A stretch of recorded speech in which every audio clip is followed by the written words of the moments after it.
চলেন আজকে আমরা এই ট্রেন্ডি কিউট ডিজাইনটা ক্রিয়েট করব। খুব কম সময় করা এই ডিজাইনটা একদমই ইজি এবং যে কোনো ফাংশনে গর্জিয়াস ড্রেসের সাথে একদমই এস্থেটিক লাগে। কিছুই না, শুধুমাত্র কয়েকটি লাইন এঁকে মাঝখানে কয়েল দিয়ে ফুল এঁকে দুদিকে লতা এবং উপরে 3টি পাতা দিয়ে সুন্দর একটি প্যাটার্ন ক্রিয়েট করে ফেলবো। সেম কাজটি আমি একদম উল্টো সাইডেও করে ফেলবো। যেহেতু ভিডিওটা আমি এখানে ফাস্ট করে দিয়েছি, আপনারা সুন্দর ডিজাইন পাওয়ার জন্য অবশ্যই কাজটি ধীরে সুস্থে করবেন এবং মনে রাখবেন ডিজাইন যেমনই হোক, ফিনিশিং থাকলে যে কোনো ডিজাইনই এমনিই সুন্দর লাগে। এখানে ছোট ছোট পাতা ক্রিয়েট করার জন্য আমি আগে থেকে মার্ক করে দিয়েছি, যাতে পরবর্তীতে পাতাগুলো বেশি হিজিবিজি না হয়ে যায়।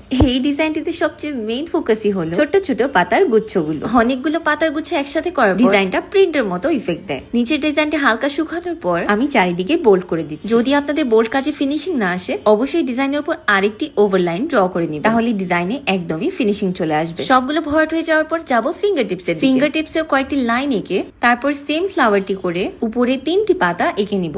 উপরের দিকে সেম সাইজের পাতা আবারও আর্ট করে নিব। আমি আবারও বলছি, কাজটি একদমই ধীরে সুস্থে করবেন। আমি দেখেছি ফিঙ্গার টিপ গুলো অনেকের ফিনিশিং ভাবে ভরাট হয় না, তাই আপনারা চাইলে এরকম করে ভরাট করার জন্য রেফারেন্স লাইন আগে থেকে আর্ট করে নেবেন। এই তো আমাদের ডিজাইনটি ডান। ডিজাইনটি একদমই বিগিনার ফ্রেন্ডলি। যাদের কাছে গর্জিয়াস ডিজাইন গুলো করতে কঠিন লাগে, তারা চাইলেই যে কোনো ফাংশনে এই ডিজাইনটি করে ফেলতে পারে। যাদের আমার এই ফেক নিউজটি পছন্দ হয়েছে, চাইলেই আমাদের পেজ থেকে অর্ডার করতে পারেন। সবাই ভালো থাকবেন। আসসালামু আলাইকুম।